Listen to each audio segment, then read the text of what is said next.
Entre os 5 sentidos do corpo humano está a visão, a qual possibilita que o ser humano enxergue as coisas. Os olhos são os principais órgãos da visão.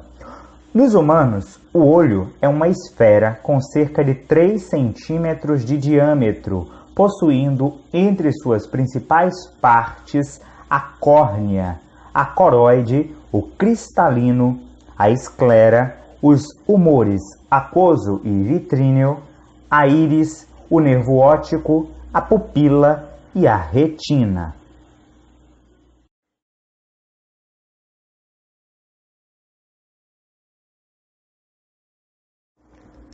A córnea corresponde a uma membrana transparente que está presa à esclera na parte da frente do olho, permite a entrada da luz e, juntamente com o cristalino, faz com que ela seja focada para a retina.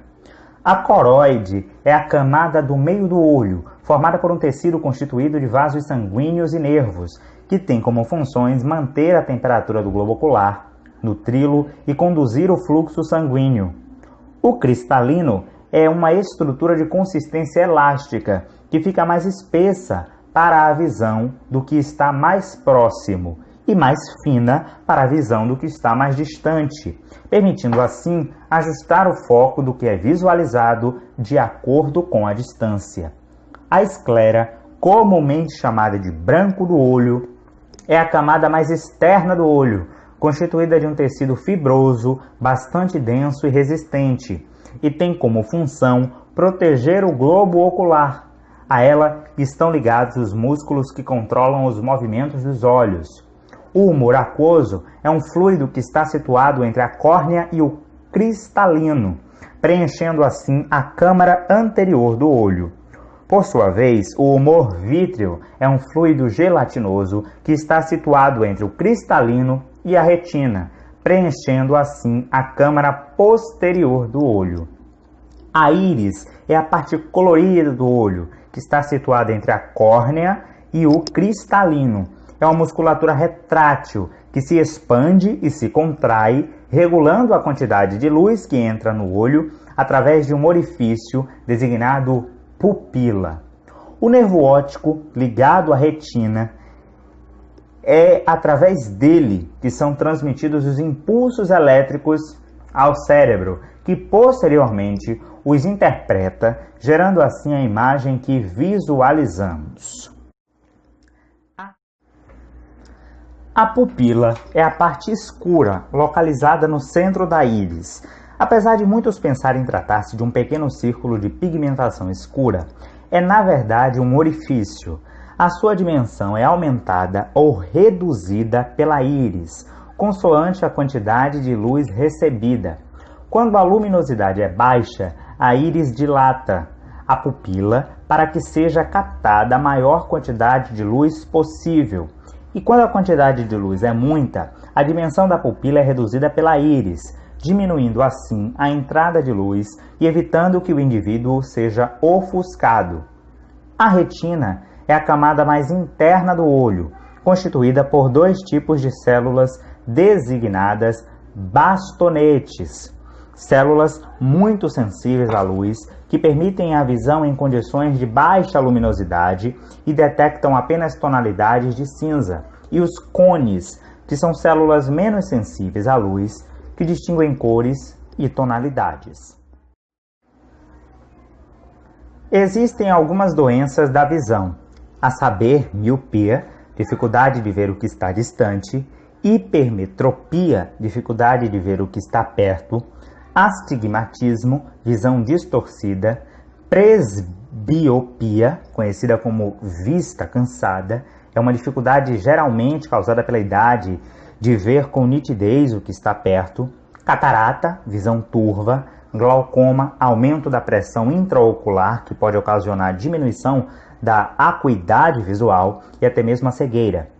Estrabismo é o desalinhamento ocular que faz com que o indivíduo não consiga direcionar os 2 olhos para o mesmo ponto. Esse desalinhamento pode ser para cima, para baixo ou para os lados.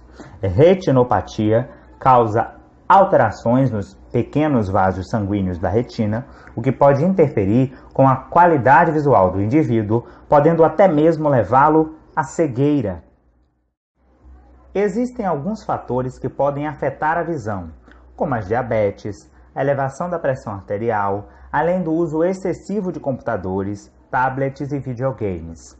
Há algumas curiosidades a respeito da visão, por exemplo, apesar da crença de que o não uso de óculos pode prejudicar ainda mais uma visão que já enfrenta problemas, não é bem assim. Independentemente de precisar usar óculos para enxergar melhor de longe ou de perto, a recomendação é usá-los ininterruptamente, pois nessas circunstâncias, o fato de não usar óculos causa cansaço aos olhos. No entanto, ficar sem óculos não vai prejudicar a visão ou ocasionar alguma doença ocular. Outra questão é a que versa sobre o prejuízo causado pelos computadores aos olhos. Bem, olhar para a tela do computador o dia todo pode contribuir para a fadiga ocular. As pessoas que olham fixamente para a tela por longos períodos tendem a não piscar tão frequentemente como de costume, o que pode causar desconforto aos olhos. Para ajudar a evitar a fadiga ocular, é recomendável ajustar a iluminação, o brilho da tela, descansar os olhos por alguns instantes a cada 20 minutos e fazer um esforço consciente para piscar regularmente. O olfato é um dos 5 sentidos e é através dele que os odores podem ser percebidos e distinguidos. Os órgãos responsáveis pelo olfato variam de acordo com a espécie. Enquanto os seres humanos utilizam o nariz para perceber os odores, os insetos utilizam as antenas. De extrema utilidade, o olfato auxilia na sobrevivência dos animais, que conseguem sentir o cheiro do predador para fugir. Já para os seres humanos, o olfato pode evitar acidentes ao sentir cheiro de gás vazando.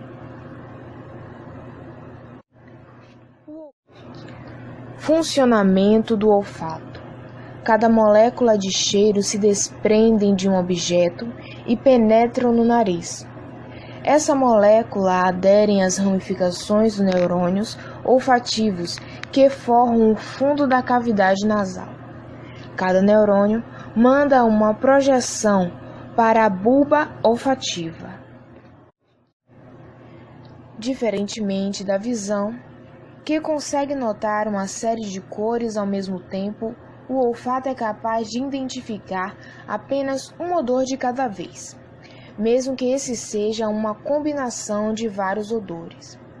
Se 2 odores coexistirem em um mesmo local, predominará o mais intenso, e no caso de ambos serem intensos, a percepção do cheiro alterará entre um odor e outro. O processo de percepção dos odores acontece quando o ar que possui as moléculas aromáticas passa pelas fossas nasais e entra em contato com a mucosa olfativa, também conhecida como mucosa amarela. A mucosa olfativa ou mucosa amarela está localizada no alto da cavidade nasal e é rica em terminações nervosas.